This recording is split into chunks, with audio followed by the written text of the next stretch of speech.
కుర్చీ కుర్చీగా ఉన్నప్పుడు అప్పడాల కర్ర కన్నా వేరుగా ఉంది. అప్పడాల కర్ర వేరు, కుర్చీ వేరు. కాలిపోతే అప్పడాల కర్రకి కుర్చీకి తేడా లేదు, రెండు బూడిదే. విశ్వమును చూసినంత కాలము నామరూపములు మాయ. విశ్వనాథుడు కనపడిన నాడు నామరూపములు లేవంతటా బంగారమే, అంతటా పరమేశ్వరుడు. తల్లితో కాని, తండ్రితో కాని, అన్నదమ్ములతో కాని, స్నేహితులతో కాని ఎప్పుడూ అననంత పెద్ద మాట పెళ్లిలో తను తాళి కడుతున్నటువంటి పిల్లతోటే అంటాడు. అంటే ఆమె మెడలో ఉన్న సూత్రము కేవలము త్రాడు కాదు, అది ఆమె భర్త జీవించి ఉన్నాడు అనడానికి గుర్తు. అంత పెద్ద మాట, అంత గంభీరమైన మాట ఉపయోగిస్తాడు. సర్వమంగళాదేవతని ఆవాహన చేసి కట్టిస్తారు మంగళసూత్రాన్ని. ప్రతిరోజు లేవగానే మంగళసూత్రాన్ని కళ్ళకద్దుకుని సర్వమంగళాదేవతకి నమస్కారం చేసేటటువంటి అలవాటు ఉన్న భార్య ఉన్న భర్తకి గండం వచ్చినా కూడా తొలగిపోతుంది. ఎందుకంటే ప్రతి నక్షత్రానికి గండకాలం ఉంటుంది. ఇప్పుడు అతన్ని ఎందుకు పడగొట్టదంటే అమ్మవారు, ఈమె ప్రతిరోజు సర్వమంగళాదేవతని ఆరాధన చేస్తోంది. ఈమె సర్వమంగళాదేవతని ఆరాధన చేస్తుండగా ఆమెకి అమంగళం కలగకూడదు. ఆమెకి అమంగళం కలగకూడదు కనుక ఆయన రక్షింపబడతాడు. పులోమజార్చిత అని లలితా సహస్రనామ స్తోత్రంలో ఒక నామం, అలాగే లోపాముద్రార్చిత అని ఒక నామం. లోపాముద్రార్చిత అన్న నామాన్ని, పులోమజార్చిత అన్న నామాన్ని ఎందుకు ప్రయోగించారో తెలుసా అండి? ఆమె అర్చన చేసినప్పుడు లోపము పట్టుకోలేరు. అగస్త్యుని భార్య కాబట్టి లోపాముద్రార్చిత అని కాదు దాని అర్థం. ఆమె ఆరాధన యందు లోపమును మీరు పట్టుకోలేరు. ఏది లోపము? ప్రధానమైనది. భర్త గారు పడుకుంటే భార్య పూజ చేయలేదు. భర్త గారు పూజ చేస్తే భార్య అన్ని సంబారాలు సంసిద్ధం చెయ్యడమే నిజమైన పూజ. భర్తని ప్రేమగా చూడటమే నిజమైన పూజ. భార్య కంట నీరు కారకుండా ప్రేమగా చూసుకోవడమే భర్తకి నిజమైనటువంటి శీలము. కాబట్టి పురుషుడు చాలా గొప్పగా అంగరాగములన్నీ అలదుకుని ఏదో సువాసన భరితంగా ఉండి తిరగాలి అని శాస్త్రంలో లేదు. కానీ ఇవన్నీ ఎవరు అలదుకుని ఉండాలి అని చెప్పారంటే స్త్రీ అలదుకుని ఉండాలి అని చెప్పారు. కారణం ఏమంటే ఎప్పుడూ కూడా చులకన చేసి కానీ భోగ వస్తువుగా కానీ చూడలేదు. అలా ఎందుకు చూశారంటే ఆయన యొక్క లక్ష్మి ఆమె. అసలు ఆమె సంతోషంగా ఉన్నంతలో ఆమె వైభవోపేతంగా చక్కగా ఉంటే ఆయనకి కలిసి వస్తుంది. ఆమె ఎప్పుడు జిడ్డోడిపోతూ ఉందనుకోండి, ఆయనకి కలిసి రాదు. ఆయనకి కలిసి రావాలి అంటే ఆడదాని మీద ఆధారపడి ఉంటుంది కుటుంబ జీవనంలో పురుషుని యొక్క అభ్యున్నతి. పులోమజార్చిత అంటే పులోముని యొక్క కుమార్తె శచీదేవి. శచీదేవి ఎప్పుడూ లలితాపరాభట్టారిక స్వరూపాన్ని ఆరాధన చేస్తూ ఉంటుంది. శచీదేవి అమ్మవారి పట్ల అంత భక్తిని కలిగి ఉంటుంది కాబట్టి ఇంద్రుడికి లోకాధిపత్యం లభించి నిలబెట్టుకోగలిగాడు. అంటే ఆడదాని యొక్క నడవడి, ఆడదాని యొక్క భక్తి ఎంత దూరం ఉంటాయో, ఇంట లక్ష్మి లక్ష్మిగా ఉండాలి తప్ప లక్ష్మి అలక్ష్మిగా ఉండే అవకాశం ఉండదు. మీరు కొంచెం జాగ్రత్తగా పట్టుకునే ప్రయత్నం చెయ్యండి. అమ్మవారి యొక్క స్వరూపాలైనటువంటి దేవతా స్వరూపాల్లోనే కొన్ని స్వరూపాలు ఉంటాయి. అవి చాలా ఉగ్రంగా ఉంటాయి. చిన్న మస్తా అని ఒక రూపం ఉంటుంది, చాలా ఉగ్రంగా ఉంటుంది చూడ్డానికి. కానీ లక్ష్మి అని నేను అన్నాను అనుకోండి, గౌరీ అని నేను అన్నాను అనుకోండి, సరస్వతి అని నేను అన్నాను అనుకోండి, వాళ్ళ తీరు వేరుగా ఉంటుంది. లక్ష్మి అనేటప్పటికీ సమస్త సంపదలకు అను సూచన అయి ఉంటుంది. లక్ష్మ అంటే గుర్తు. లక్ష్మి ఆమె గుర్తు. దేనికి గుర్తు? ఆయన ఐశ్వర్యమునకు ఆమె గుర్తు. ఆయన ఏ ఐశ్వర్యమును పొంది ఉన్నాడో దానికి ఆమె గుర్తుగా ఉండాలి. అన్నీ ఉన్నా దరిద్రంగా ఆమె తిరగకూడదు. ఏమీ లేకపోయినా ఆవిడ లక్ష్మిలా నిలబడగలిగితే. నేను కొన్ని కుటుంబాల్లో నా చిన్నతనంలో కూడా చూశాను. నేను ఒక 25-26 సంవత్సరాల వయసులో ఉండగా కూడా చూశాను. వాళ్ళు తర్వాతి కాలంలో వృద్ధులైపోయిన తర్వాత కూడా నేను చూశాను. 45వ ఏడు 50వ ఏట ఉన్నప్పుడు కూడా మా చిన్నతనంలో మా అమ్మగారు వాళ్ళు చెప్పుకుంటూ ఉండేవారు, అసలు కాళ్ళకి పారాణి లేకుండా కాళ్ళకి పసుపు రాసుకోకుండా ఆవిడ్ని ఎప్పుడూ చూడము అంటుండేవారు. ఎప్పుడూ కాళ్ళకి పసుపు రాసుకుని పారాణి పెట్టుకుని ఉండేవారు. తత్పరిణామం తత్ఫలితం పిల్లలు ఎంతంత వృద్ధిలోకి వచ్చారో, ఎంత అభ్యున్నతి పథంలో నడిచారో. కేవలం ఓ పెంకుటింట్లో ఉండే కుటుంబాలు 7 అంతస్తుల హర్మ్యాల్లోకి వెళ్ళిపోయి, కానీ నడవడి, భక్తి, ప్రపత్తి మాత్రం అలాగే నిలబడిపోయి. ఏది మన సంప్రదాయం, ఏది లక్ష్మీతత్వమో ఆ లక్ష్మీతత్వంతో ఉండడం గొప్ప తప్ప అన్యమైనటువంటి రీతిలో ప్రవర్తించడం అసహ్యకరమైనటువంటి విశేషం. నేను తద్భిన్నమైనటువంటి కుటుంబాల్ని కూడా చూశాను నా జీవితంలో.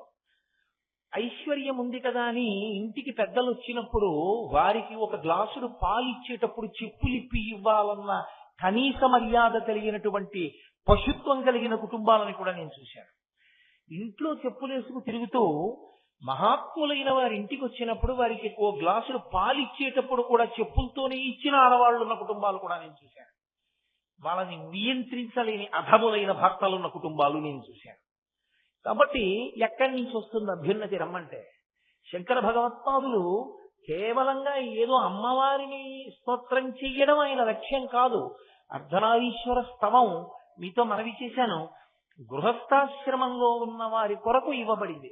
అందులో అన్యాపదేశంగా శంకరాచార్యుల వారి యొక్క హితోపదేశం కూడా ఉంది. ఒక గురుస్థాయిలో ఉన్న వ్యక్తి ఒక మార్గనిర్దేశకత్వం చెయ్యకుండా పేలవమైన మాట ఎన్నడూ మాట్లాడడం, లోకానికి దిశానిర్దేశం చేస్తూ ఉంటారు.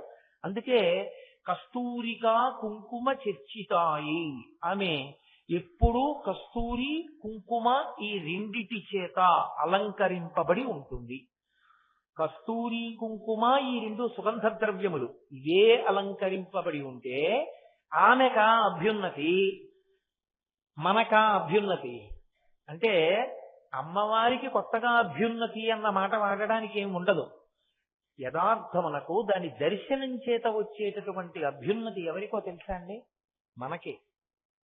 కారణం ఏంటంటే ఇంత బొట్టు పెట్టుకుని చక్కగా చిరునవ్వుతో తాంబూల చర్వణం చేస్తూ వినానాదం వింటూ అరమోట్పు కందులతో ఉన్నవారి అమ్మవారి ముఖమండలాన్ని ఒక్కసారి ధ్యానంలో చూసి నమస్కారం చేశారనుకోండి, కేవలము అటువంటి ముఖమండలాన్ని దర్శనం చేసినంత మాత్రం చేత దానికి కొన్ని శక్తులుంటాయి. అమంగళకరమైనటువంటి విషయాన్ని చూస్తే ఎటువంటి ఫలితం ఉంటుందో అది మనసు మీద ప్రభావం చూపిస్తుంది, ఆలోచన సరళి మీద ప్రభావం చూపిస్తుంది, నిర్ణయం మీద ప్రభావం చూపిస్తుంది. నేనంతవరకు ఎందుకు మీతో ఒక మాట చెప్తాను. మీరు చూడండి, ఒక శవాన్ని తీసుకుని వెళ్ళిపోయేటప్పుడు తీసుకొచ్చేటటువంటి తాటాకు చాప, కొత్త కర్రలు, పురుకోస తాడు, ఓ కొత్త కుండ అక్కడ ఉన్నాయి. వేరొక చోట పాలికలు, ప్రమిదలు, పేలాలు, దర్భకట్టలు, అగ్నిహోత్రాన్ని రగల్చడానికి, ఆరణిమంధనం చేయడానికి కావలసినటువంటి పరికరం, రుత్తిక్కులు, అక్షతలు, పసుపు, కుంకం, పువ్వులు, ఇవన్నీ ఉన్నాయి. మీరు ఇది చూసినప్పుడు వెంటనే మీ మనసులో కలిగే భావన ఏమి? నేను ముందు చెప్పినప్పుడు చూసిన పదార్థములు చూసినప్పుడు మీ మనసులో కలిగే భావం ఏమి? తేడా ఉందా లేదా? ఇవి చూడగానే మీ మనసు ప్రహృష్టమవుతుంది, ప్రసన్నమవుతుంది. ఆ ప్రసన్నత యందు మీరు చేసుకునే నిర్ణయం ఒకలా ఉంటుంది. అవి చూడగానే మీ మనసు పొందినటువంటి వ్యాకులతతో మీరు చేసుకునే నిర్ణయం ఒకలా ఉంటుంది. దర్శనమునందు మంగళకర దర్శనము మంగళకర దర్శనమే, అమంగళకర దర్శనము అమంగళకర దర్శనం కాదు అని మీరు అనలేరు. అది మనసు మీద ప్రభావం చూపించి తీరుతుంది. మీకు అందినంత మేర మనసు మీదే అంత ప్రభావం ఉంటే మీకు అందని శాస్త్ర ప్రయోజనం ఎంత ఉండకపోతే జగద్గురువులు దాని గురించి మాట్లాడుంటారు. అమ్మవారి బొట్టు చూస్తే మనం పెట్టుకునే బొట్టు నిలబడుతుంది. అమ్మవారి కస్తూరి, అమ్మవారి యొక్క పాపట ప్రారంభ స్థానమునందుండేటటువంటి కుంకుమని ధ్యానంలో ఎవరైనా చూస్తే శంకరులు ఒకటే మాట అన్నారు, తనో తుక్షేమం నః అన్నారు. నః అంటే మాకు.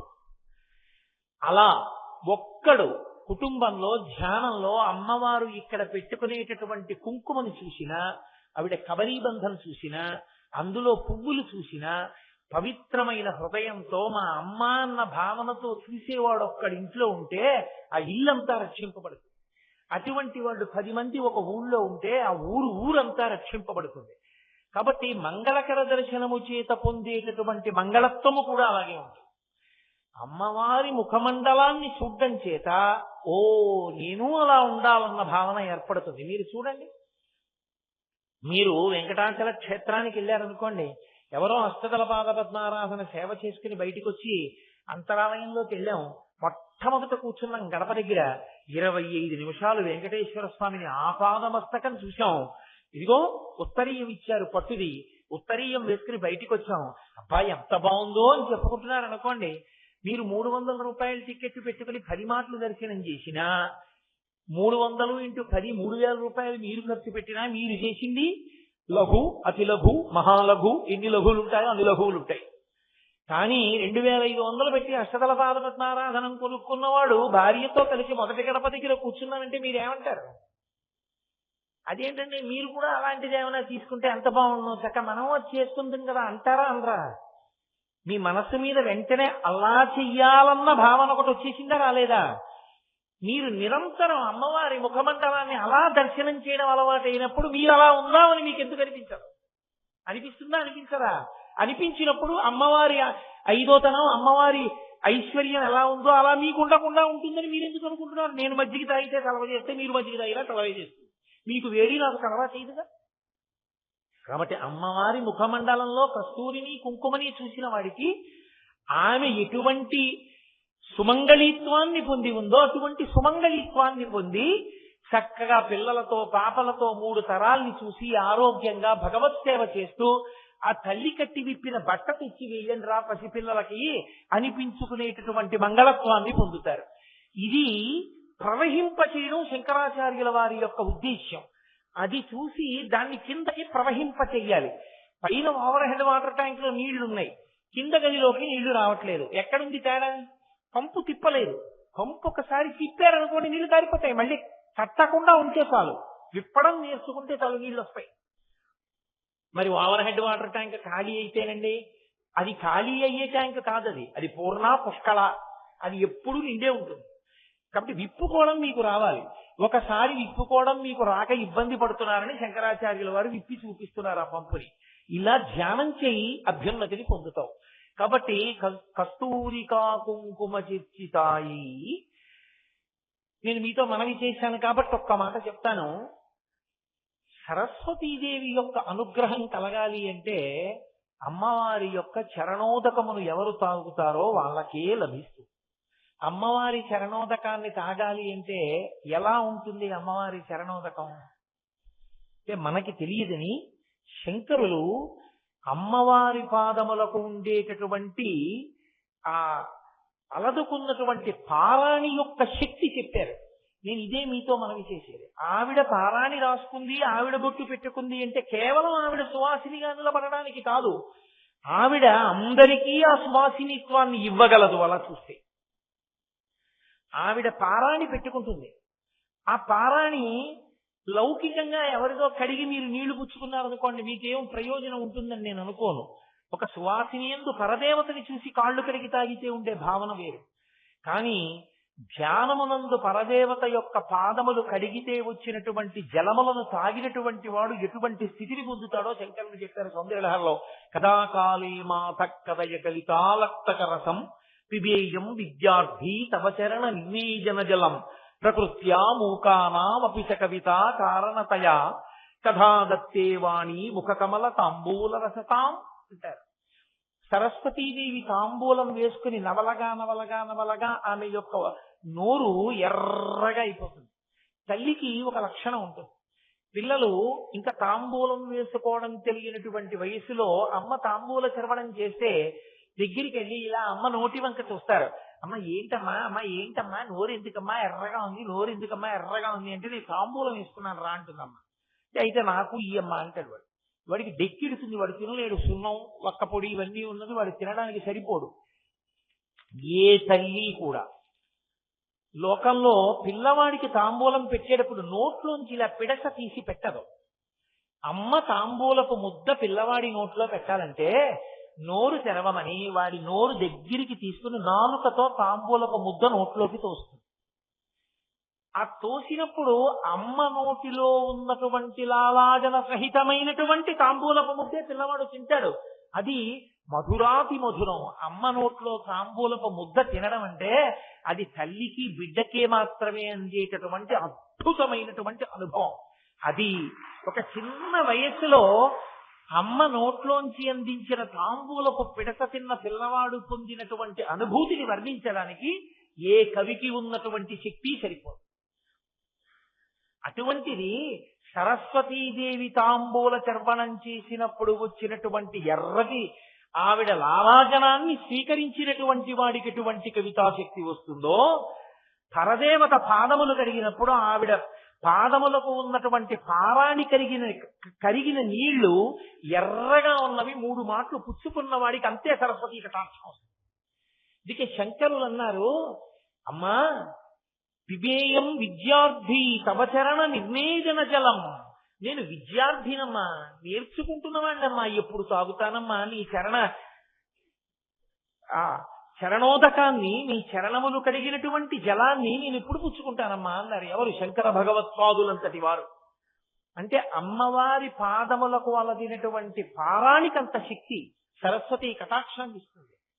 అమ్మవారి కుంకుమకు అంత శక్తి, అమ్మవారి కస్తూరికంత శక్తి, ఆ సువాసనకంత శక్తి. అందుకే ఇప్పటికీ మంచి ఉపాసన తత్పరులైనటువంటి వారు పూజ చేసినటువంటి గదిలో సువాసనలు వస్తాయి. నేను పైకి చెప్పడం నాకు ఇష్టం లేదు, కానీ నేను ఒక పర్యాయం అటువంటి అనుభవాన్ని జీవితంలో పొందా. ఒక మహాత్ములు వచ్చి అమ్మవారిని ఆరాధన చేసుకుని వెళ్ళారు ఒక గదిలో. వెడితే ఆ ఇంటి యజమాని ఆ మరునాడు నన్ను పిలిచాడు. ఏమండి గది ఏమిటండి ఇంత సువాసన వస్తోంది చూడండి అని అడిగాడు. అడిగితే నేను ఆ గదిలోకి వెళ్ళి చూసి ఆశ్చర్యపోయాను. అదే సెంట్లు అవి రాసుకునే వ్యక్తి కాడాయన. అపారమైన సువాసన. ఏమిటి సువాసన అన్నది నేను చెప్పలేక మా గురువు గారిని ప్రార్థన చేశాను. అయ్యా గురువు గారు ఒక్కసారి రండి, ఈ గది ఎందుకు ఇంత వాసన వస్తోందని. గురువు గారు వచ్చి చూసి ఓ పెద్ద నవ్వు నవ్వి అన్నారు, నాయన నిన్నను వచ్చి కూర్చుని ఉండి వెళ్ళినవాడు సామాన్యుడా, మహానుభావుడు, గొప్ప ఉపాసన బలం ఉన్నవాడు. ఆయన ఇక్కడ పడుకున్నారు, పూజ చేశారు. ఆయన ఉండి వెళ్ళిన చోట పరదేవత ఉండి వెడుతుంది. ఆయన ఉపాసన బలం అటువంటిది, ఆయనతో పాటు నడుస్తుంది ఆవిడ. కాబట్టి పరదేవత నిలబడి వెళ్ళింది. ఆవిడ సువాసనలు ఎలా పోతాయి అంత తొందరగా? పోవు. నేను చెప్తున్నాను రా, ఒక మండలం ఉంటాయి ఇక్కడ ఈ వాసనలు అన్నారు ఆయన. ఖచ్చితంగా 42 రోజుల పైచిలకు ఆ సువాసన ఉండి తర్వాత గదిలో ఆ వాసన తనంత తాను పోయింది. పరదేవత అంటే పరదేవతే. అందుకే శంకర భగవత్పాదులు ఒక్క మాట చెప్పారంటే ప్రతిరోజు ఈ స్తోత్రం చదువుకోండి అన్నారు గృహస్థాశ్రమంలో ఉన్నవారు. కస్తూరికా కుంకుమ చర్చితాయై. ఆవిడ కుంకం బొట్టు పెట్టుకున్నట్టు నువ్వు ఊహించినా చాలు, ఆ బొట్టు నువ్వు అలా అనుకుని చదివినా చాలు, భర్త 10 కాలాలు హాయిగా సంతోషంగా ఉంటాడు. అంతకన్నా ఏ ఆడది లోకంలో ఇంకేం కోరుకుంటుంది? మగవాడి దగ్గర ఒక లోభం ఉంటుంది, మగవాడి దగ్గర ఒక స్వార్థం ఉంటుంది. అదేమయ్యా నువ్వు మగాడి వై ఉండి వేదిక మీద కూర్చుని అలా చెప్తున్నావు అనుకోకండి. వేదిక మీద కూర్చున్నప్పుడు శాస్త్రం మాట్లాడేటప్పుడు ఉన్నది ఉన్నట్లు మాట్లాడాలి, రాగద్వేషాలు ఏమి ఉండవు. పురుషుడు ఎప్పుడూ కూడా నా భార్య కన్నా నేను ముందు చనిపోవాలి అన్న మాట కానీ, నా ఆయుర్దాయం పోసుకుని నువ్వు బ్రతుకు అని తన బిడ్డల్ని కానీ అనలేడు. ఆడది 2 మాటలు అంటుంది. బిడ్డకి జ్వరం వస్తే నా ఆయుర్దాయం పోసుకొని బతకరా నాన్న అంటుంది. ఎప్పుడైనా ఏమంటుందంటే నేను సుమంగళిగా ఆయన చేతిలో వెళ్ళిపోవాలంటుంది తప్ప ఆయన తర్వాత నేను బ్రతకాలని ఏ ఆడది అడగదు. కాబట్టి ఒక ఆడదాని గొప్ప కోరిక ఏది అని నన్ను అడిగారు అనుకోండి, నేను ఒకటే చెప్తాను, భర్త చేతిలో మరణించాలని కోరుకోవడమే ఆడదాని చాలా గొప్ప కోరికే. అందుకే నెలకి 3 వానల్లో 1 వాన సువాసినుల వల్ల పడ్డాయి. అటువంటప్పుడు అమ్మవారి కుంకుమని దర్శనం చేయడం అంత గొప్పదైనప్పుడు ఈ స్తోత్రం ఎంత గొప్పదై ఉండాలి. శంకర భగవత్పాదులు మనకు అందించడం, జగద్గురువుగా వారు మనకి పెట్టిన భిక్ష ఈ స్తోత్రం. కాబట్టి కస్తూరికా కుంకుమ చర్చితాయై చితారజ పుంజ విచర్చితాయ శంకరులు అంటున్నారు, నాకు ఏమిటంటే అయ్యో రే నువ్వు ఇది వదిలేసావు నువ్వు ఇది చెప్పట్లేదని బెంగగా ఉంటుంది. అవన్నీ చెప్తే ఎలా అవుతుందిరా ఈ స్తోత్రం 7 రోజుల్లో అని బెంగగా ఉంటుంది, నలుగుతూ ఉంటాను మధ్యలో. కాబట్టి దాన్ని అక్కడతో విడిచిపెట్టి చితారజ పుంజ విచర్చితాయ, అమ్మవారి విషయంలో కుంకుమ కస్తూరి చెప్పారు. పరమశివుడి విషయంలో ఆయనేం రాసుకుంటాడు ఒంటికి? చితారజ పుంజ. అది శంకరుల యొక్క కవిత్వం అంటే అలా ఉంటుంది, శంకరుల స్తోత్రాలంటే అలా ఉంటాయి. ఏదో భస్మ అనలేదు ఆయన, చితారజ పుంజ. పుంజ అంటే కొంచెం ఎక్కువగా తీసుకొచ్చి పెట్టినటువంటి రాశి. చితారజ, రజ అంటే ధూళి, చితి అంటే శవదహనం చేసేటటువంటి వీధి. ఆ శవాన్ని దహనం చేసినప్పుడు వచ్చినటువంటి బూదిని కొంత కుప్ప తీసుకొచ్చి అక్కడ పెడితే దాన్ని ఆయన ఒంటికి అలదుకుంటాడు. ఏదో పూజలో పూజ చేసుకునే ముందు నేను పెట్టినట్టు పెట్టుకోడు విభూతి, భస్మోద్ధూళిత సర్వాంగం అని ఒళ్ళంతా రాసుకుంటాడు ఆయన. అది ఆయన రాసుకుంటాడు ఒంటికి. నాకు తెలుసు మీకు వెంటనే ఇప్పుడు ఒక మాట మనసులో స్ఫురిస్తుంది, ఏమిటంటే ఆవిడ అంత గొప్పగా ఉంటుందన్నారు, సువాసనలు అన్నారు, కస్తూరి అన్నారు, పన్నీర్ అన్నారు, కుంకం అన్నారు, పారాయణ అన్నారు, కర్పూర తాంబూలం అన్నారు, ఈయనేమో చితిలో ఉండేటటువంటి బూది పూసుకుంటాడంటున్నారు. ఈ రెండు ఎలా కలుస్తాయి? ఈ ఇద్దరు అంత గొప్ప దంపతులు ఎలా అయ్యారు? అది జరిగి మాకు వర్ధనారీశ్వర స్తోత్రం వల్ల అనుకూల దాంపత్యం ఎలా సిద్ధిస్తుంది అని అనుమానం వస్తుంది. కాదు, దాని తత్వాన్ని తెలుసుకుంటే ఓ ఇంతటి మహానుభావుడా అని అర్థం అవుతుంది. పరమశివుడు భస్మ అలదుకుంటాడు, ఆయనకి ఒక పేరుంది మహాభస్మ. పరమశివుడి పేరే మహాభస్మ. ఆయన అలదుకునేది భస్మ. భస్మకి మహాభస్మకి ఒక తేడా ఉంటుంది. భస్మ అంటే ఒక వస్తువు చిట్ట చివరి స్థితిని పొందితే, అంటే ఇంకా తర్వాత ఏమవుతుంది అంటే అవుతుందని చెప్పడానికి ఇంకేం లేదు, అదే చిట్ట చివరి స్థితి. అలా అయిపోతే దాన్ని భస్మ అంటారు. ఇప్పుడు ఏదో ఓ కర్ర ఉందనుకోండి, ఈ కర్ర ముందు ఎక్కడుంది? ఒక చెట్టులో ఉంది, చెట్టులో కొమ్మ. ఆ కొమ్మ నరికితే ఆ కొమ్మని తీసుకొచ్చి పడేసినప్పుడు పచ్చి కర్ర, అది ఎండిపోతే చేతి కర్ర. ఇప్పుడు ఆ చేతి కర్రని కాల్చేసేస్తే బూది, బొగ్గు వస్తుంది. బొగ్గు కూడా కాలిపోతే బూది తెల్లగా అయిపోతుంది. ఇప్పుడు తెల్లగా అయిపోయిన ఈ బూదిని కాలిస్తే ఇంకేం అవదు, బూదిగానే ఉంటుంది. అది బూది, విభూతి, భస్మ అన్నమాటకు అర్థం. చితారజ, చితియందు కాలిపోయినటువంటి ప్రాణి యొక్క బూది ఆయన అలదుకుంటాడు. ఇక్కడ మీరు కొంచెం ఒక్క విషయాన్ని జాగ్రత్తగా ఆలోచించాలి. చితియందు శరీరం ఎప్పుడు కాలిపోతుంది?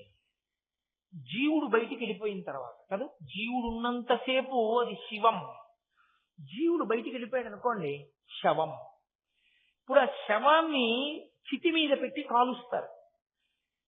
ఆ శరీరంలో ఉన్నంత కాలం అతను ఎన్ని ఆశలు, ఎన్ని కోరికలు, ఎన్ని భోగాలు, ఎన్ని సుఖాలు, దేన్ని బట్టి ప్రారంభం అన్ని.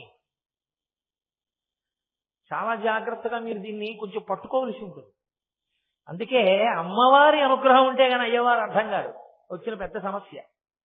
అన్నిటికీ మొదలు ఎక్కడుంటుందంటే నేను దగ్గర ఉంటుంది. నేను అన్నదాన్ని మొదలుపెట్టి ఇంకా ఎన్ని కోట్ల నాదులు ఉంటాయో చెప్పడం కష్టం. ముందు నేను అని ఇలా చూపిస్తాను. ఎవరు నేను? ఇదిగో ఈ శరీరం, కోటేశ్వరరావు కాళ్ళు, చేతులు, పొట్ట, గుండె, తలకాయ, కంఠం ఇవన్నీ కలిపి కోటేశ్వరరావు. ఈ నేను. ఇప్పుడు ఈ ఒక్క నేనుకి నా ఉత్తరీయం, నా లాల్చి, నా బనియను, నా పంచ, నా చెప్పులు, నా కళ్ళజోడు, నా రుద్రాక్షలు, నా భార్య, నా కొడుకు, నా కూతురు, నా అల్లుడు, నా వియ్యాలారు, నా సభ, నా కారు ఉంటే, నా కారు, నా ఇల్లు, నా పుస్తకం, నా పెన్ను, నా ఆఫీసు, ఎన్ని నాదులు. ఇవన్నీ ఒక నేనుంటే, ఒక నేనుంటే ఇన్ని నాదులు. ఇన్ని నాదులు ఒక నేను కంటగట్టావు, ఆ నేను కాలిపోతే నాదులన్నీ ఏమయ్యాయి? ఏమీ కాకుండా పోయాయి. ఏమన్నారంటే పెదనాన్నగారు అన్నవాళ్ళు పెదనాన్నగారు పోయారన్నారు, నాన్నగారు అన్నవాళ్ళు నాన్నగారు పోయారన్నారు, మా ఆయన అన్నవాళ్ళు మా ఆయన పోయారన్నారు, మా అన్నయ్య గారు అన్నవాళ్ళు మా అన్నయ్య గారు పోయారన్నారు, మా గురువు గారు అన్నవాళ్ళు మా గురువు గారు వెళ్ళిపోయారు. నువ్వు నాది నాదని మా అబ్బాయి, మా అల్లుడు, మా కోడలు ఇవేమైనా వచ్చాయా నీతో? ఏమీ రాలేదు.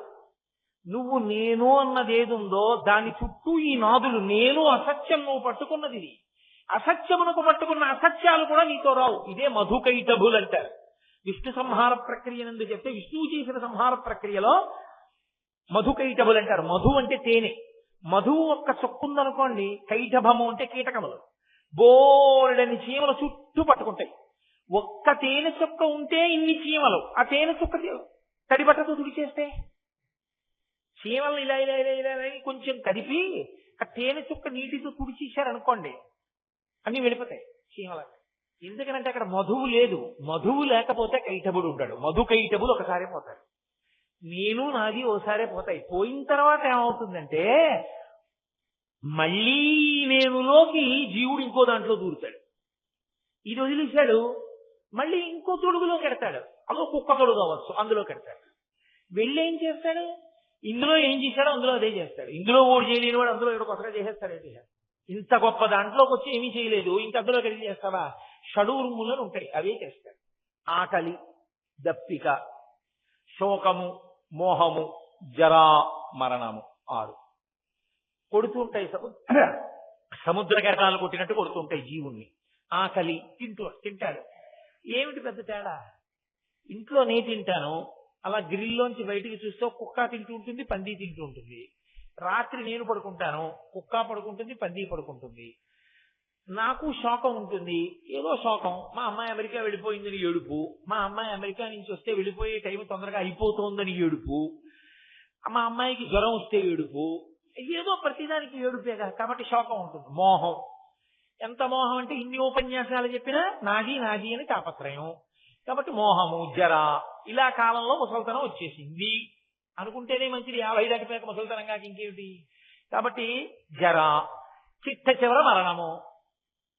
ఏమిటి నువ్వు సాధించింది? ఈ 6. మళ్ళీ ఇంకో ఉపాధిలోకి వెళ్ళావు, మళ్ళీ 6, మళ్ళీ అది వదిలేవు, మళ్ళీ ఇంకోటి. నువ్వు ఎందులోకి వెళ్ళినా నేను నీ నాదులు ఎందులోంచి ఎక్కడ పూర్తయిపోతున్నాయి? నేను పూర్తయినప్పుడల్లా నాదులన్నీ పూర్తయిపోతున్నాయి. ఇవి ఏవీ నన్ను ఉద్ధరించలేదు. నువ్వు పెట్టుకున్న ఈ నాది అన్న సంబంధం ఉందే, ఇదేదీ నిన్ను ఉద్ధరించలేదు. అంటే మీరు నన్ను ప్రశ్న అడగచ్చు, ఏమంటే ఇలా చెప్తున్నారు కదా మీరు ఉపన్యాసం, అంటే మా భార్యని పిల్లల్ని అందరినీ వదిలేయాలా మేము ఇప్పుడు? అది కాదు నా ఉద్దేశ్యం అని మీరు గమనించాలి. ఏ భార్యని భర్త వదిలేయమని కానీ, ఏ భర్తని భార్య వదిలేయాలని కానీ, పిల్లల్ని వదిలేయాలని కానీ, ఉద్యోగాలు వదిలేయాలని కానీ, ఇళ్ళు వదిలేయాలి, వాకిళ్ళు వదిలేయాలని శాస్త్రము చెప్పదు. అలా అయితే గృహస్థాశ్రమానికి పనికొచ్చే స్తోత్రం ఎందుకు అవుతుంది ఇది? నువ్వు ఎట్నుంచి ఎటు వచ్చినా నాదిని భగవంతుడితో కలుపుకో. నీకు ఇంకా ఏమీ ఇబ్బంది లేదు. పనస పండులో తొనలు తీసేవాడు ఉంటాడు, వాడు తెలివి తక్కువ వాడు అనుకోండి, కత్తి పెట్టి కోసి తొనలు తీస్తాడు. ఆ తర్వాత వాడి ప్రారంభం అంతా ఎప్పుడు ఉంటుందంటే వాడి చేతులు వదలదు. ఇలా అంటే అంటుకుంటాయి వేళ్ళు, జిగురు వదలదు. నూనె రాసుకుని ఒక ఆయన పనస తొనలు ఒలిచాడు, ఆయన పనస తొనలే ఒలిచాడు, ఈయన పనస తొనలే ఒలిచాడు. ఈయన నూనె రాసుకున్నాడు, ఆయన నూనె రాసుకోలేదు. ఆయన వేళ్ళు అంటుకున్నాయి, ఈయన వేళ్ళు అంటుకో. ఇద్దరు చేసింది ఒకటే.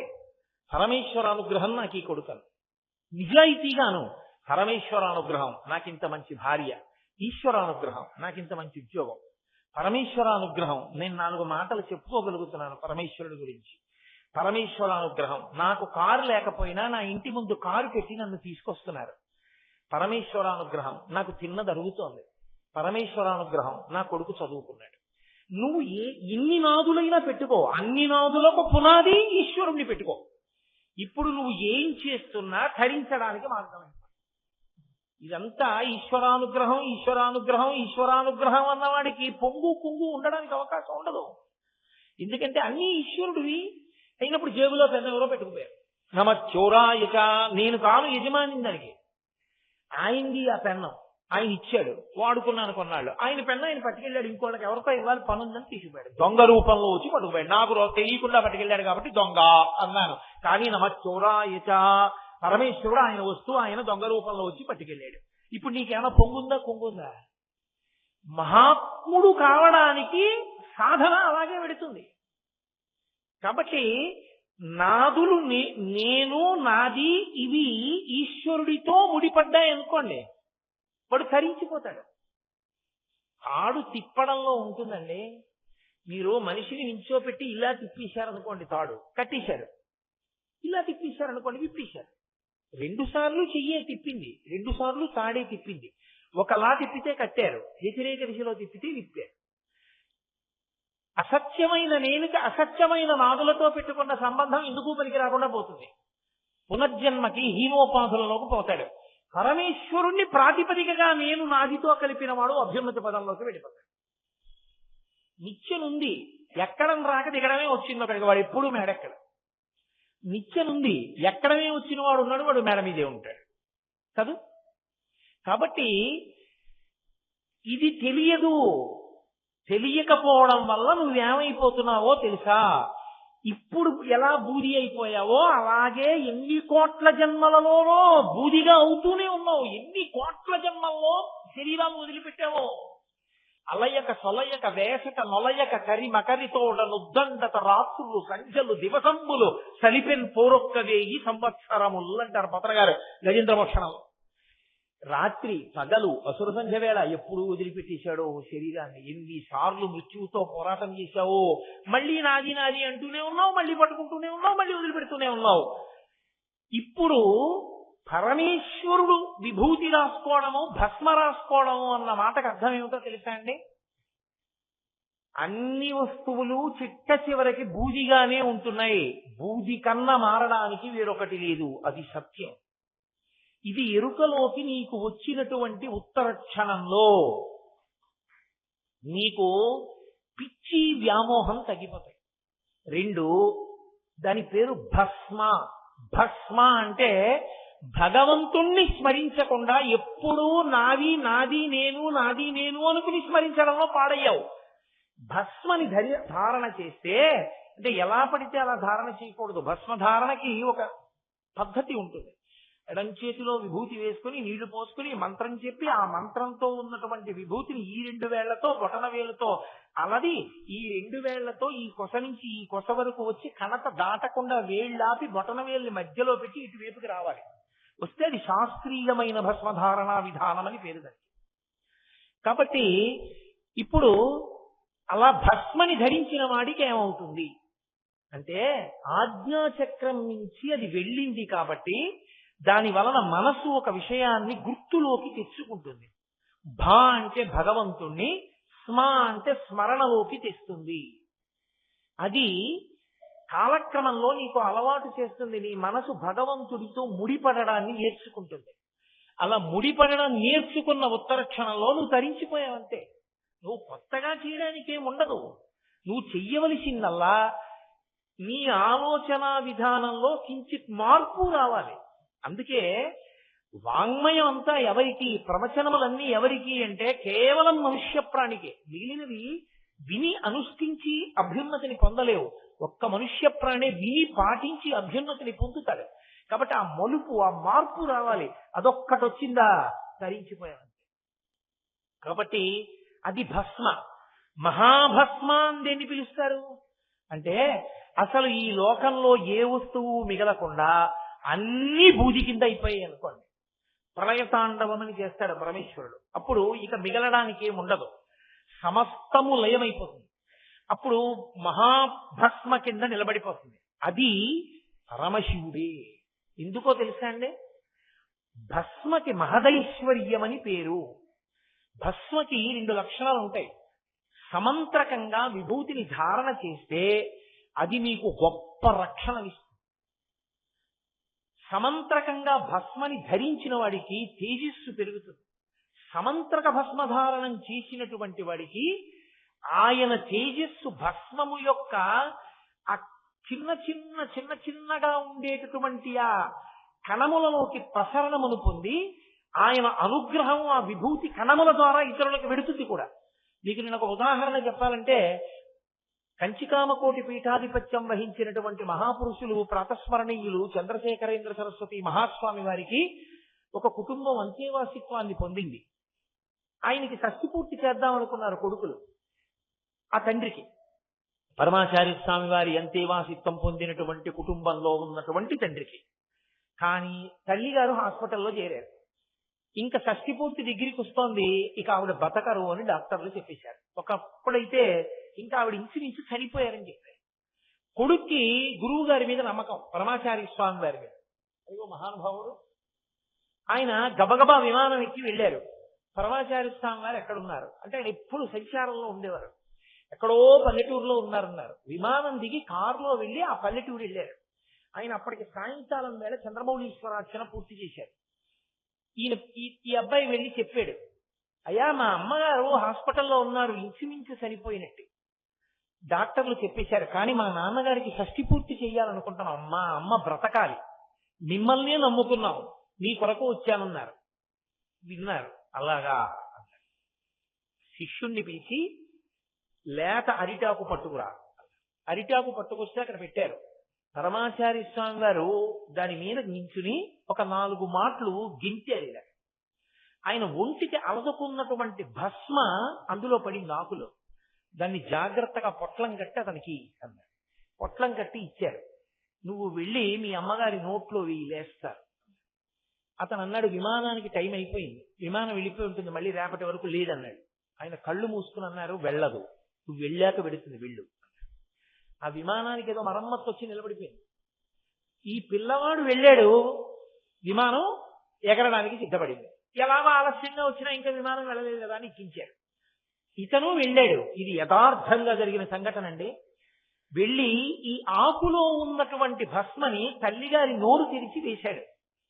ఆమె నాలుక మీద పడగానే ఆవిడ కళ్ళు తెరిచి, ఇదేమిట్రా నాన్నగారి షష్ఠి పూర్తి కదా ఇక్కడ ఉన్నాను అన్నారు. డాక్టర్లు కూడా తెల్లబోయారు. ఆవిడ భర్తతో కలిసి షష్ఠి పూర్తి అయిపోయింది. మళ్ళీ 1 ఏడాది తర్వాత ఈ పిల్లవాడు పరమాచార్య స్వామి గారి దగ్గరికి వెళ్ళాడు. అప్పటికి ఏడాది అయిపోయింది కామకోటి పీఠానికి. ఇలా లోపలికి వెడుతుంటేనే ఈ పిల్లవాడిని చూసి పరమాచార్య స్వామి గారు అన్నారు, మీ అమ్మగారు వెళ్ళిపోయారు కదూ అన్నారు. ఎలా తెలిసింది? మేము ఎవ్వరం మీకు చెప్పలేదే, ఎలా తెలిసింది అన్నారు. నేను కామాక్షిని 1 సంవత్సరమేగా అడిగాను ఆయుర్దాయం మీ అమ్మకి అన్నారు. ఆయన కోరినటువంటి కోరిక తేజస్సు విభూతి కణముల నుండి ప్రసరించి వాళ్ళ అమ్మగారిని బతికించింది. అందుకే దానికి మహదైశ్వర్యం అని పేరు, అష్టసిద్ధులకు ఆలవాలమని పేరు. అసలు బ్రహ్మోత్తర ఖండంలో అయితే స్కాంద పురాణంలో విభూతి గురించి ఎంత గొప్పగా మాట్లాడతారో, అంత శక్తివంతమైనది భస్మ. అది ప్రళయమునందు అన్నీ కాలిపోతే దాన్ని మహాభస్మ అంటారు. మళ్ళీ పునఃసృష్టికి కావలసినటువంటి సమస్తమైనటువంటి వ్యూహము కూడా బూది కణముల యందు ఉంటుంది. దాన్ని పరమేశ్వరుడు తన ఒంటికి అలదుకుని ఉంచుకుంటాడు. ఉంచుకుని మళ్ళీ పునఃసృష్టి చేస్తాడు. కంప్యూటర్లో చూడండి, ఇంత చిన్న చిప్ లో ఎంతో సమాచారాన్ని నిక్షిప్తం చేసినట్టే బూది కణముల యందు పునఃసృష్టికి కావలసినటువంటి వ్యూహాన్నంతటినీ కూడా పరమేశ్వరుడు నిక్షిప్తం చేస్తాడు. భస్మ అన్న మాటకు అర్థం ఏమిటో తెలుసా అండి? జ్ఞానము. పర్యాయ పదం జ్ఞానమే. బాగా పట్టుకోండి. మాయా అంటే ఏమిటో తెలుసా? నామము రూపమునకే మాయా అని పేరు. నేను నామం చెప్తే మీకు రూపం తెలుస్తుంది, నేను రూపం చెప్తే మీకు నామం తెలుస్తుంది. కూర్చోడానికి 4 కాళ్ళును ఇలా చేతులు పెట్టుకోవడానికి ఉంటుంది, ఏంటంటారు దాని పేరు? కుర్చీ అంటారు. నేను కుర్చీ పట్టుకురా అన్నాను అనుకోండి, ఇంట్లో ఎన్ని వస్తువులున్నా మీరు కుర్చీ అంటే ఇలా ఉంటుంది, అది పట్టుకుని వస్తారు. నామము రూపాన్ని చెప్తుంది, రూపము నామాన్ని గుర్తు చేస్తుంది. ఓ కుర్చీయా అంటారు. మేక కొట్టాలి, అది ఏమిటది కొడతారు, సుత్తి అంటారు వెంటనే. అంటే నేను ప్రయోజనం చెప్తే, దాని రూపాన్ని చెప్తే మీకు నామం గుర్తొస్తుంది. నేను నామం చెప్తే సుత్తి పట్టండి అని అనుకోండి, సుత్తి ఎలా ఉంటుందో మీకు వెంటనే లోపల కనపడుతుంది. నామం ఉంటే రూపం ఉంటుంది, రూపం ఉంటే నామం ఉంటుంది. నేను ఇప్పుడు కుర్చీని, బల్లని, అప్పడాల కర్రని, అప్పడాలు ఒత్తుకునేటటువంటి ఆ పీటని అన్నిటినీ కాల్చేశాను. అన్నీ కాలిపోయాయి. ఇప్పుడు అన్నీ కాలిపోయిన తర్వాత బూడిదేగా రావాలి, కలిపేశాను. కుర్చీ పట్రా అన్నాను, మీరు తేగలరా? కుర్చీయే బూదిగా ఉంది కానీ కుర్చీ తేగలరా? బల్ల పట్రా అన్నాను, మీరు తేగలరా? కుర్చీగా ఉన్నప్పుడు అప్పడాల కర్ర కన్నా వేరుగా ఉంది. అప్పడాల కర్ర వేరు, కుర్చీ వేరు. కాలిపోతే అప్పడాల కర్రకి కుర్చీకి తేడా లేదు, రెండు బూడిదే. విశ్వమును చూసినంత కాలము నామరూపములు మాయ. విశ్వనాథుడు కనపడిన నాడు నామరూపములు లేవు, అంతటా బంగారమే, అంతటా పరమేశ్వరుడు. ఇది కనపడడమే మహాభస్మ, జ్ఞానమిచ్చుట. ఆ జ్ఞానమిచ్చిన నాడు అంతటా పరమేశ్వరుడే కనపడతాడు.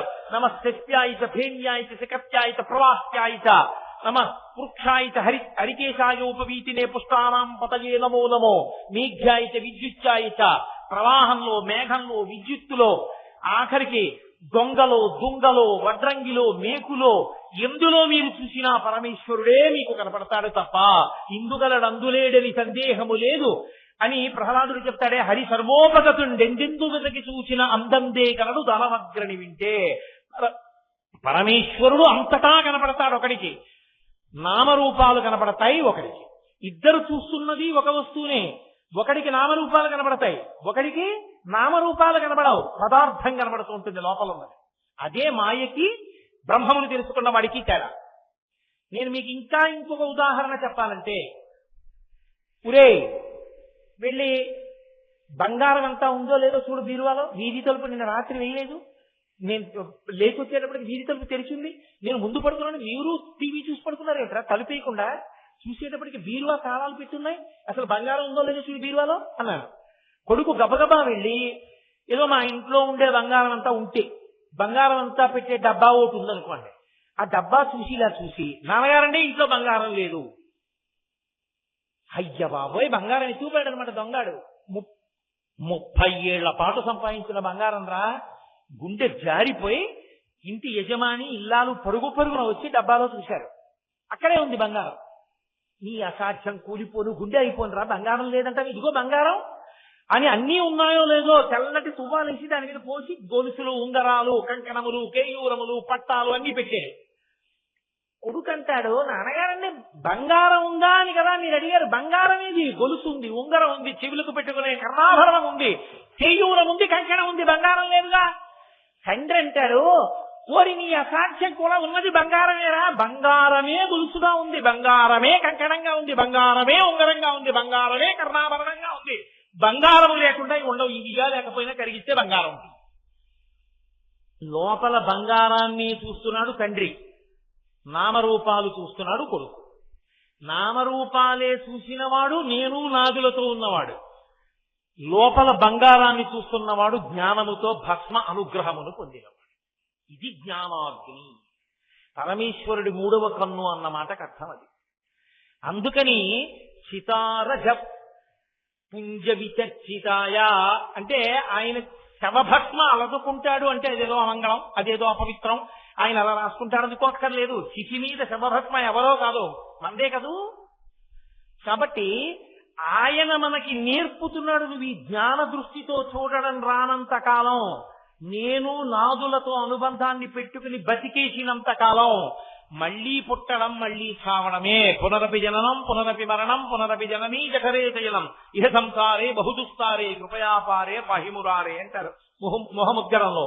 కాబట్టి నీవు భక్తి కోణంలో సాధన మొదలు పెడితే, భక్తితో కూడిన కర్మాచరణము వలన ప్రీతి చెందిన పరమేశ్వరుడు వైరాగ్యమిచ్చి తదనంతరము జ్ఞానమిస్తే, అంతటా నీకు గొలుసులు, ఉంగరములు, కేయూరములు, కంకణములు, కర్ణాభరణములు కనపడకుండా బంగారము కనబడినట్టు, అంతటా నామరూపములు కనపడకుండా సభాభ్య సభాపతిభ్యశ్చవో నమో నమో అని అంతటా ఉన్నది ఒక్క పరమేశ్వరుడే అని నీకు జ్ఞానమునందు గోచరమవుతుంది. అలా నీవు గోచరమైన నాడు, నీకు బ్రహ్మము దర్శనమైన నాడు, బ్రహ్మమును తెలుసుకున్న నాడు నీవే బ్రహ్మమైనావు. బ్రహ్మవిత్ బ్రహ్మైవ భవతి. అది మోక్షానుభవము, అద్వైతానుభూతి అనుభవమునకు అందింది బ్రహ్మమని. అదిగో ఆ స్థితిని పొందు సుమా అని చెప్పడం ఆయన భస్మ అలదుకోవడం. ఆ భస్మ మనం పెట్టుకుంటే భగవంతుణ్ణి స్మరణకి మనకి తెస్తుంది. కాబట్టి చితారజ పుంజ విచర్చితాయ నమః శివాయైక నమః శివాయ. మహానుభావుడు అక్కడతో ఊరుకున్నాడా? చితారజ పుంజ విచర్చితాయ కృతస్మరాయైక వికృతస్మరాయ. మళ్ళీ శంకర భగవత్పాదులు ఇంకొక విషయాన్ని ప్రస్తావిస్తున్నారు. ఇప్పుడు మీరు ఒకటి ఆలోచించాలి. బాహ్యమునందు గొప్పగా సువాసనలతో వాటితో తిరిగే తల్లి ఆవిడ. మహాజ్ఞానం ఇవ్వగలిగినటువంటి వాడు ఆయన. గృహస్థు ఎప్పుడూ రెండూ కోరుకోవాలి. బాగా జ్ఞాపకం పెట్టుకోవాలి. ఏ గృహస్థు కూడా ఇంట్లో నాకేమీ అక్కర్లేదని బ్రతకడాన్ని శాస్త్రం అంగీకరించదు. దాన్ని మిడిమిడి జ్ఞానం అంటారు. బాగా కావనికుండా గృహస్థులాగే బ్రతకాలి. ఎన్ని విషయాలు తెలిసి ఉండనివ్వండి, పూజ చేసేటప్పుడు ధర్మార్థ కామమోక్ష చతుర్విధ పురుషార్థ ఫల సిద్ధ్యర్థం పుత్రపౌత్రాభివృద్ధ్యర్థం అని చెప్పాలి. నీకు ఆ జ్ఞానము బాగా నిలబడింది. పుత్రం పౌత్రం సమాసాద్య, మనవణ్ణి కూడా చూసిన తరువాత వానప్రస్థ ఆశ్రమేవ చేత్, అప్పుడు వానప్రస్థానికి వెళ్ళాలి. అప్పుడు కూడా నువ్వు ఇంత జ్ఞానంతో కలిసి ఉండలేననుకుంటే భార్యని కొడుకుకు అప్పచెప్పి సన్యాసం పుచ్చుకోమని చెప్పారు వ్యాస భగవాను. కాబట్టి గృహస్థులా బ్రతకాలి. గృహస్థులా బ్రతకాలంటే రెండు నడుస్తూ ఉండాలి ఎప్పుడు. బాహ్యమునందు ఐశ్వర్య సమృద్ధి, చక్కగా ఇంట్లో అన్నీ ఉండాలి. చక్కగా వేదం అనుభవించినటువంటి భోగములు ఏమున్నాయో వాటిని అనుభవించాలి. చక్కగా మనవల్ని చూడాలి, మనవరాళ్ళని చూడాలి, చక్కగా వాళ్ళకి బహుమతులు కొనివ్వాలి. ఆంతరమునందు జ్ఞానము పెరుగుతూ ఉండాలి. ఇవన్నీ పరమేశ్వరుడిచ్చిన అనుబంధాలు.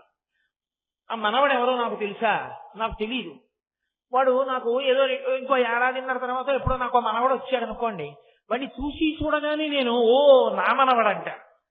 వాడిని ఎత్తుకుని వాడి బోసి నవ్వులు చూసి మురిసిపోతాను.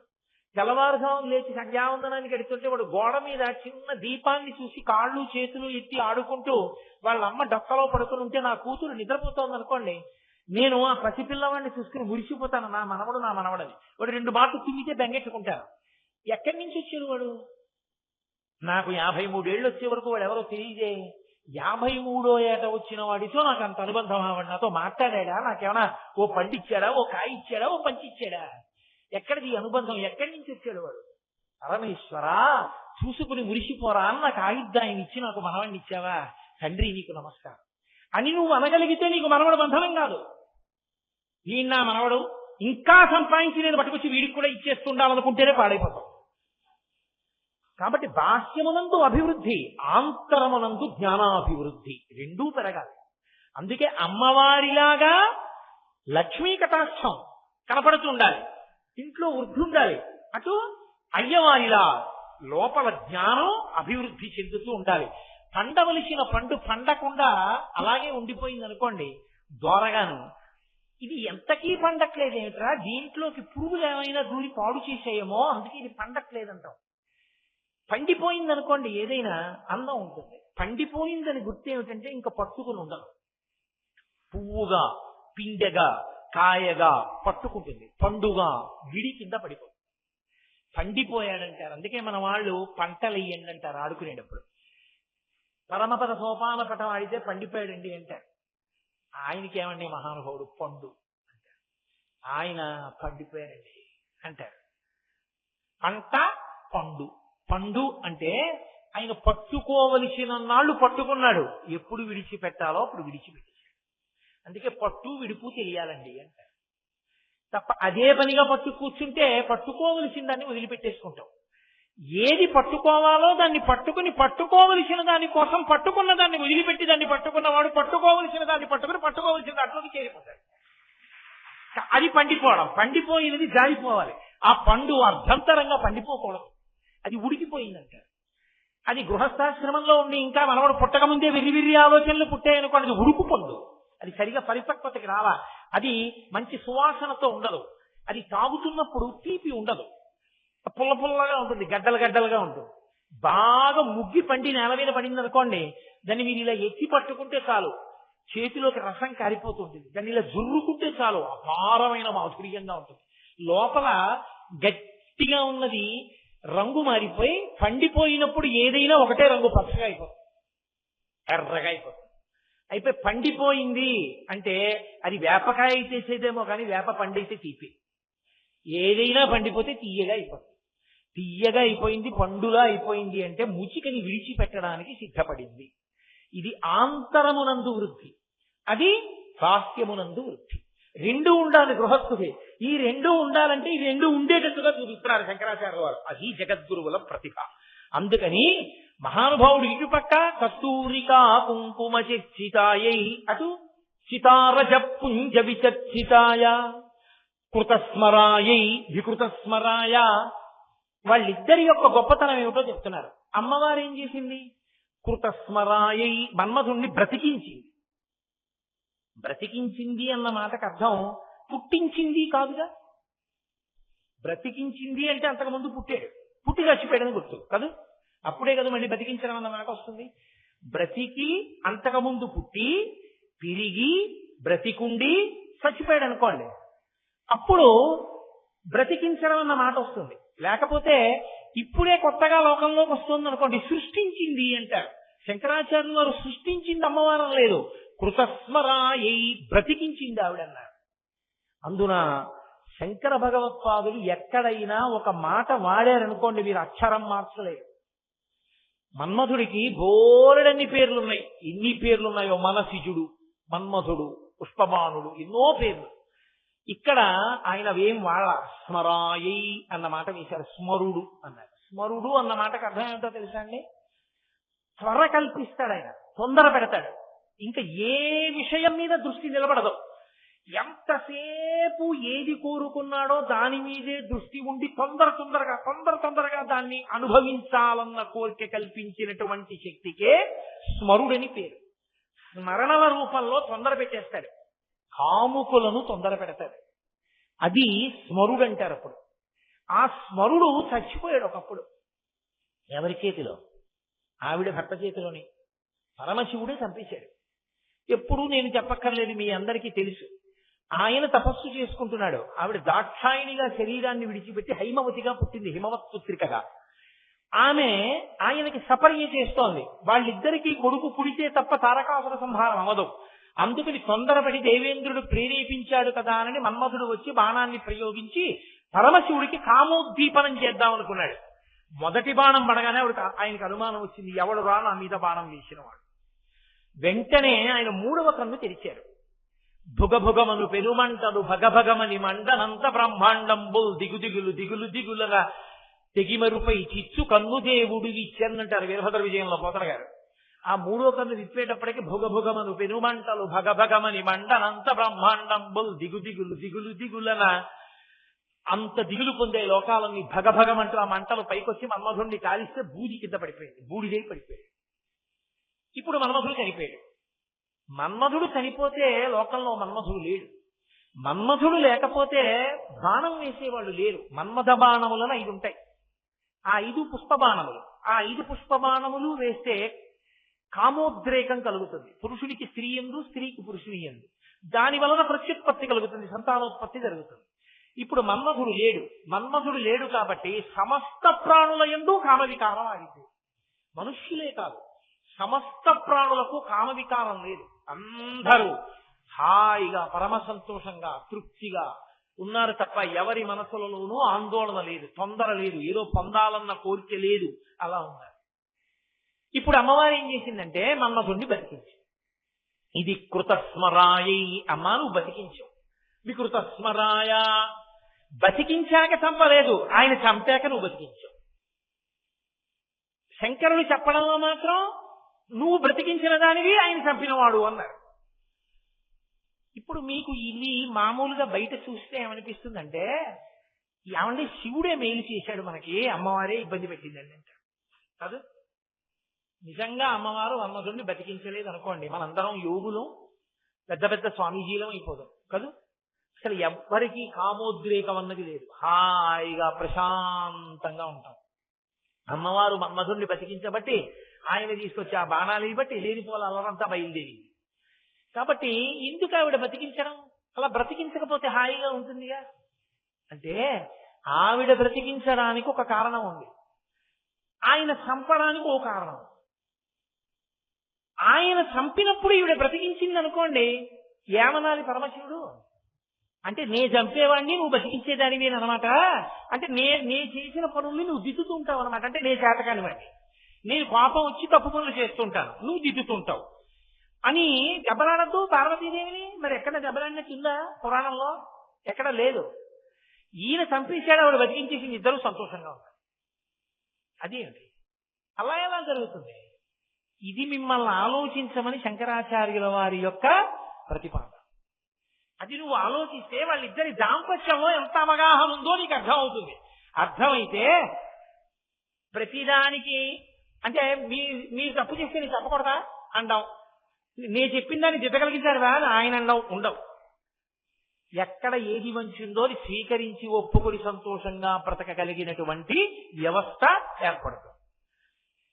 ఆయన ఎందుకు చంపాడు అంటే పరదేవత యందు పరమేశ్వరుడికి ఎప్పుడైనా కామము కలిగితే అది లౌకికమైన కామము కాదు, అది కేవలముగా స్త్రీ పురుషుల మధ్య కలిగే కామము వంటి కామము కాదు. ఆయనే తన శరీరంలో సగాన్ని స్త్రీగా ప్రకటనం చేశాడు అర్ధనారీశ్వర స్వరూపంలో. అయినప్పుడు ఇప్పుడు కొత్తగా ఆయనకి కామం ఎందుకు కలుగుతుంది? నాకు 2 జేబులు ఉన్నాయనుకోండి, ఏదో ఈ లాల్చీకి 2 జేబులు ఉన్నాయి, ఈ జేబులోంచి 10 రూపాయలు తీసి ఈ జేబులో పెట్టుకుని 10 రూపాయలు వచ్చిందండో అంటానా? ఈ జేబులో ఉన్నా నాదే, ఈ జేబులో ఉన్నా నాదే. ఆయన శరీరంలో సగమే అమ్మవారైంది. అయినప్పుడు కొత్తగా కామం ఎందుకు వస్తుంది ఆయనకి? ఆయనకేం రాదు. కానీ ఆయనే ఆకర్షణ పెంపొందించుకున్నాడు, ఆయనే కోరికని పొందాడు. ఏమని? నువ్వు తల్లివవు, నేను తండ్రిని అవుతాను. మనలా లోకంలో స్త్రీలు పురుషులు ఉద్భవిస్తారు, వారు ఒకరితో ఒకరు కలిసి తల్లిదండ్రులు అవుతారు. వారికి ఆకర్షణ ఉంటుంది. ఆకర్షణ ఎందుకు అంటే ఆకర్షణ వలన కలిగిన కలయికనందు సుఖము సంతోషము ఆనందము ఉంటాయి. సృష్టి శోకంతో జరగకూడదు, ఆనందంతో జరగాలి. అందుకని ఆకర్షణ లోకానికి ఏర్పాటు చేస్తున్నానన్నాడు. ఇప్పుడు ఆయనకి ఆకర్షణ మన కొరకు, అంతేగాని ఆయనకేం అందులో సుఖము తృప్తి ఇటువంటి మాటల కోసం ఆయన అమ్మవారి వంక ఆకర్షితుడు కాడు. అటువంటి స్వామిని అమ్మవారి పట్ల ఆకర్షితుడయ్యేటట్టు చెయ్యగలమని బాణం వేయడం మన్మధుడు తన హద్దు దాటడం కాదా? పరమశివుడు సృష్టి ప్రారంభించి బ్రహ్మగారిని సృష్టించిన తరువాత వచ్చినటువంటి సృష్టిలో శ్రీ మహావిష్ణువు యొక్క కుమారుడిగా వచ్చిన వాడు మన్మధుడు. ఈ మన్మధుడు సృష్టికి మొదట ఉన్న ఆది దంపతులైన పార్వతీ పరమేశ్వరుల యందు కామం పుట్టేటట్టుగా బాణం వేయగలడా? ఎంత అపచారం చేశాడు! హద్దు మీరి ప్రవర్తించిన ప్రవర్తనకి పరమశివుడు కాల్చేశాడు. ఇప్పుడు శిక్ష అయిపోయింది. కానీ ఇప్పుడు ఈ శిక్షల్లో ఏమైంది? మన్మధుడితో పోలేదు. ఈ శిక్ష లోకానికి అంతటికీ పడిపోయింది. ఎందుకు పడిపోయింది అంటే జీవులకు శరీరం ఉంటే తప్ప పాపపుణ్యములను అనుభవించడానికి అవకాశం ఉండదు. జీవుడున్నాడు, వాడు చేసుకున్న పాపము అయిపోవాలి, పుణ్యమూ అయిపోవాలి. ఎలా అయిపోతుంది? వాడు అనుభవించేస్తే అయిపోతుంది. అనుభవించేయాలంటే ఏముండాలి? శరీరం ఉండాలి. నేను చేసిన పాపం ఏదో ఉందనుకోండి, ఆ పాపం నా ఒంట్లో ఏదో అనారోగ్యంగానో లేకపోతే ఏదో కాలు నొప్పో చెయ్యి నొప్పో వేలు నొప్పో తలనొప్పో ఏదో ఒకటి వస్తుంది. వస్తే తలబద్దలైపోతుందని 1 గంట సేపు బాధపడ్డాను అనుకోండి, ఎవరినో బాధ పెట్టి తల బాదుకునేటట్టు చేసినటువంటి పాపము 1 గంట సేపు అనుభవించిన తలనొప్పి రూపంలో పోయింది. తలకాయ ఎప్పుడు ఉంటుంది? శరీరం ఉంటేను. శరీరం లేకపోతే తలనొప్పి ఎక్కడి నుంచి వస్తుంది? తలనొప్పి రాకపోతే పాపం ఎలా పోతుంది? ఇది ఉంటే కదూ పుణ్యం చేయడం, ఇది ఉంటే కదూ దానం చేయడం ధర్మం చేయడం. ఇది లేకపోతే పుణ్యం ఎలా సంపాదించుకుని జీవుడు ఉద్ధరణ పొందుతాడు? కాబట్టి శరీరం ఏర్పడితే పాపపుణ్యములను అనుభవించవచ్చు. అంటే పుణ్యాన్ని అనుభవించేయచ్చు, కొత్త పుణ్యాన్ని చేసుకోవచ్చు, జ్ఞానమును పొందవచ్చు. అసలు శరీరం లేకపోతే పితృరుణం తీరదు, అలాగే దేవరుణం తీరదు, ఋషి రుణం తీరదు, ఏవీ తీరవు. మరి శరీరములు రావాలంటే స్త్రీ పురుషుల మధ్య ఆకర్షణ ఉండి ప్రత్యుత్పత్తి జరగాలి. ప్రత్యుత్పత్తి జరగాలంటే మన్మధుడు ఉండాలి. మన్మధుడు లేకపోతే జీవులు తరించరు. అందుకని అమ్మవారు బ్రతికించింది. తాను శిక్ష వేసింది మన్మధుడు హద్దు మీరినంత వరకే, లోకం కోసం కాదు. అందుకని హరనేత్రగ్నిసందగ్ధ కామ సంజీవనౌషధి ఆవిడ బతికించింది. ఆవిడ ఎందుకు బతికించిందో ఆయన అర్థం చేసుకున్నాడు. నేను జీవుల్ని బాధించడానికి కాదు కాల్చింది, జీవులు శరీరాన్ని పొంది తరించాలి, అందుకు బతికించింది అమ్మవారు. ఆయన సంతోషించాడు. ఆయన కాల్చాడు. మీరు ఎందుకు కాల్చేశారండి తొందరపడిన ఆవిడ అనలేదు. ఆయన తప్పు చేశాడు, కాల్చాడు పరమేశ్వరు. అమ్మవారంది. అమ్మవారు పరమేశ్వరుడు చేసిన పనిని అర్థం చేస్తుంది. పరమశివుడు పార్వతీదేవి చేసిన పనిని అర్థం చేసుకున్నాడు. కృతస్మరాయ కృతస్మరాయ, కాల్చేశాడు కాబట్టి మన్మధుడి పాపం అక్కడతో పోయింది. లేకపోతే పరమశివుడి మీద పుష్పమానం వేసిన పాపం ఎంత కట్టి కుడిపేస్తుంది మన్మధుడిని. కాలిపోయాడు కాబట్టి దరిద్రం వదిలిపోయింది అక్కడతో. కాబట్టి తర్వాత శరీరం లేకపోయినా భార్యకి కనపడేవాడు, లోకంలో తిరిగేవాడు. తరువాతి కాలంలో ప్రద్యుమ్నుడిగా మళ్ళీ లోకంలో జన్మించాడు రతీదేవికి భర్తగా. కాబట్టి ఆ పాపం అక్కడితో పోవాలంటే పరమశివుని యొక్క 3వ కంటి మంట చేత కాలిపోవాలి. ఆ కాల్చేయడంలో కూడా కారుణ్యం ఉంది పరమశివుడిలో. అరే నేను ఇలా కాల్చేస్తే వీడి పాపం ఇక్కడతో పోతుంది, లేకపోతే వీడు ఎన్ని కోట్ల జన్మలు హీనోపాధుల్లోకి పోవాలో కాల్చి ధరింపజేశాడు. జీవులను మళ్ళీ ఉద్ధరించడానికి బ్రతికించి కాపాడింది పరదేవత. కాబట్టి అమ్మవారు మన్మధుణ్ణి బ్రతికించినా కారుణ్యమే, మన్మధుణ్ణి పరమశివుడు కాల్చేసినా కారుణ్యమే. ఈవిడ బ్రతికించినా దాని కారణాన్ని శివుడు తెలుసుకుంటాడు. శివుడు చంపినా పార్వతీదేవికి అర్థం అవుతుంది తప్ప వాళ్ళిద్దరూ నువ్వు చంపేవాడివి నేను బతికిస్తాను, లేదా నువ్వు బతికించేదానివి నేను చంపేవాడినా అని ఇద్దరు వాదులాడుకోవడం అనేటటువంటిది మీకు కనపడదు. దాంపత్యమునందు గొప్ప విషయమేమి, ఆయన గురించి ఆవిడకి తెలిసి ఉండాలి, ఆవిడ మనసు ఆయనకి తెలిసి ఉండాలి.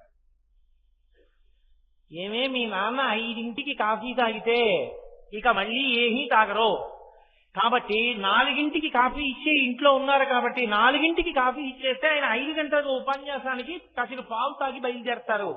5ంటికి కానీ ఆఫీస్ నుంచి వచ్చినప్పుడు అలవాట్లాగా ఇచ్చావో ఆయన ఇంకేం తాగరు, కాఫీ ఒకటే తాగెడతారు అని ఆఫీస్ నుంచి భార్య ఫోన్ చేసి కూతురికి చెప్పింది అనుకోండి. ఇప్పుడు ఈయన మనసు ఈయన దగ్గర ఉందా ఆవిడ దగ్గర ఉందా నాకు చెప్పండి.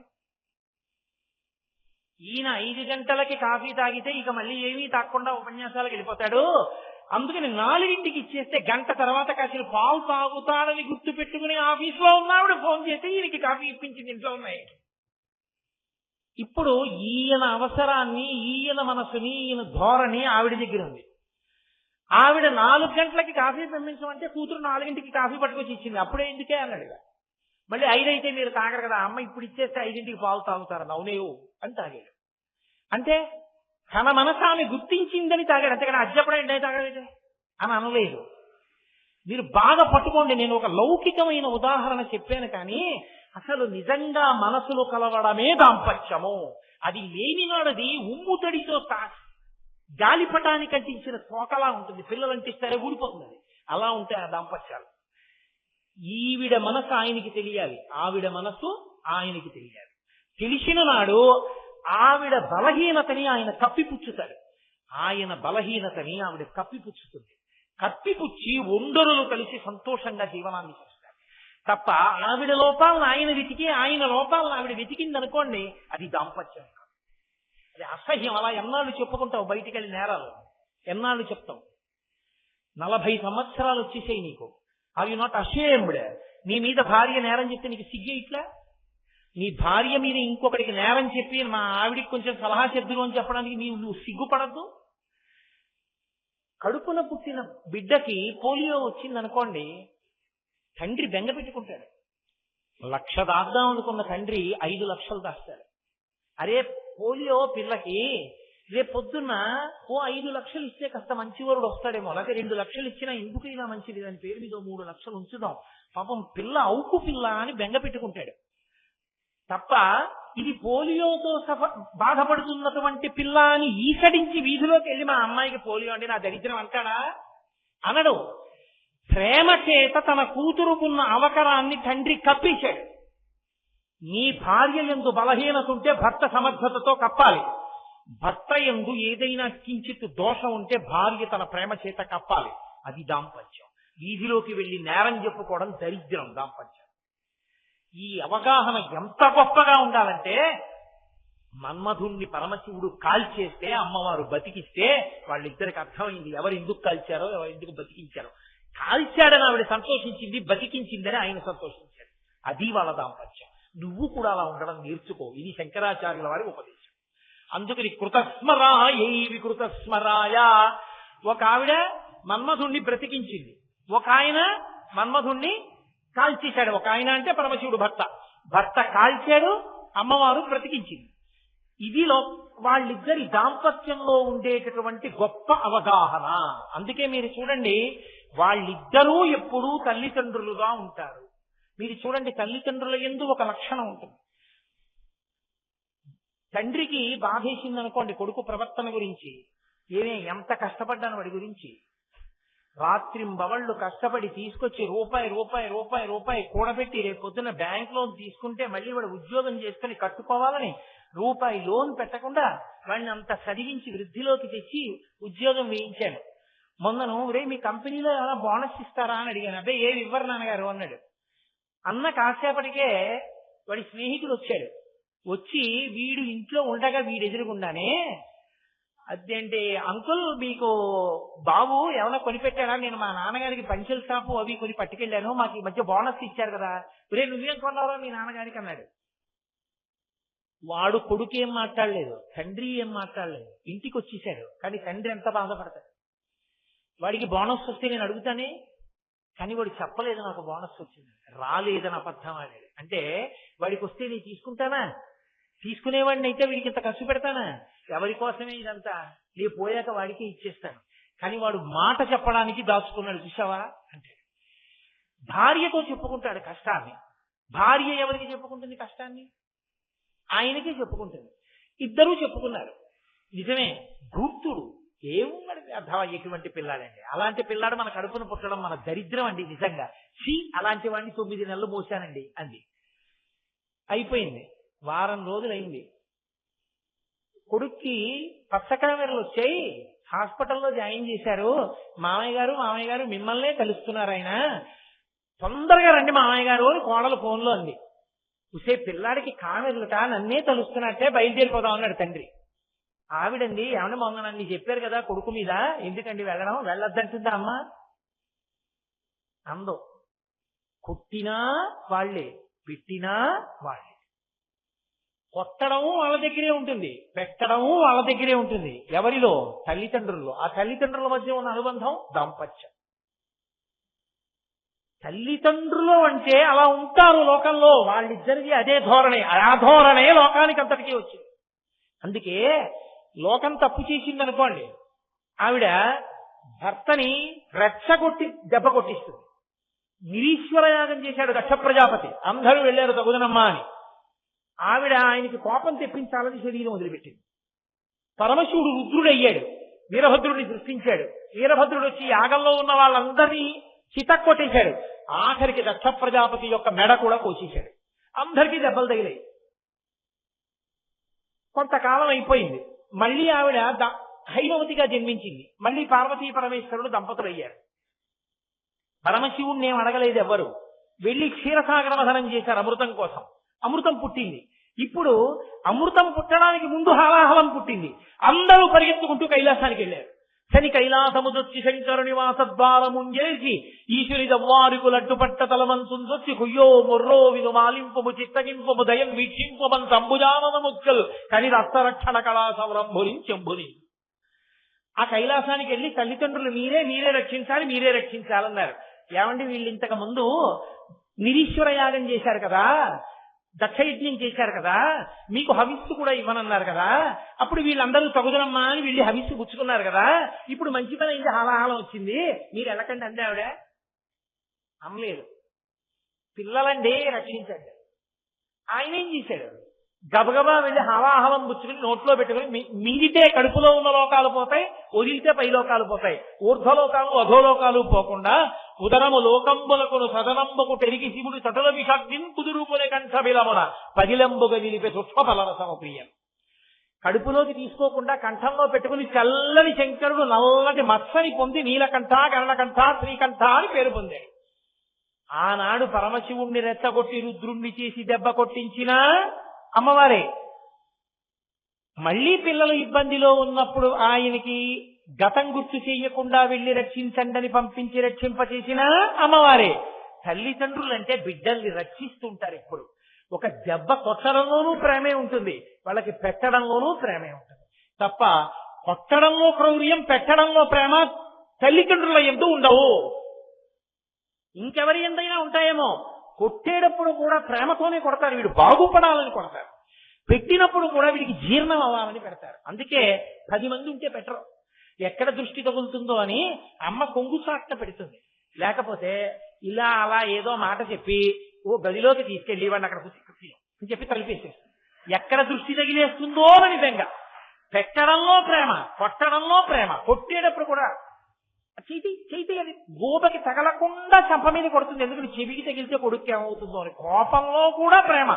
ప్రేమ కోపము విడదీయబడి కోపం ఉండదు తల్లి యందు తండ్రి యందు. అంత ప్రేమైక మూర్తులై ఉంటారు. బిడ్డల యందు దాంపత్యం అంత ప్రేమగా పరిణమిస్తుంది. అందుకే ఆది దంపతులైన వాళ్ళిద్దరి ప్రేమ లోకం పట్ల ఎలా ఉంటుందో ప్రతి కుటుంబంలో తల్లిదండ్రుల ప్రేమ బిడ్డల మీద అలాగే ఉంటుంది. అది అలా ధారగా వెడుతుంటుంది. కాబట్టి ఆ అవగాహన ఉంది. ఆ అవగాహనయే ఇంటికి లక్ష్మీ కటాక్షం. లక్ష్మి ఏ ఇంట ఉంటుంది అంటే అస్తమానం కీసులాడుకునేటటువంటి భార్యాభర్తలున్న చోట ఉండను అని చెప్పింది. నేను ఉండను అక్కడని చెప్పింది. ఎక్కడ భార్యాభర్తలు కీసులాడుకోకుండా ఒక కను సౌజ్ఞతో ఒక్క మాటతో ఇద్దరూ అర్థం చేసుకుని జీవితాన్ని నడుపుతారో అటువంటి వారింటే లక్ష్మి ఉంటుంది. మా రామకృష్ణారావు గారు భార్యతో మాట్లాడటం ఇన్ని సంవత్సరాల్లో నేను తక్కువ చూశాను. ఓసారి ఇలా అంటాడు, లేకపోతే ఇలా అంటాడు, అంతే. ఆవిడ చేసి వెళ్ళిపోతుంది. అది దాంపత్యం. ఒక కనుసౌజ్ఞ చాలు. చక్కగా అంత ప్రేమగా ఇద్దరు అలా కాలం గడిపేస్తారు.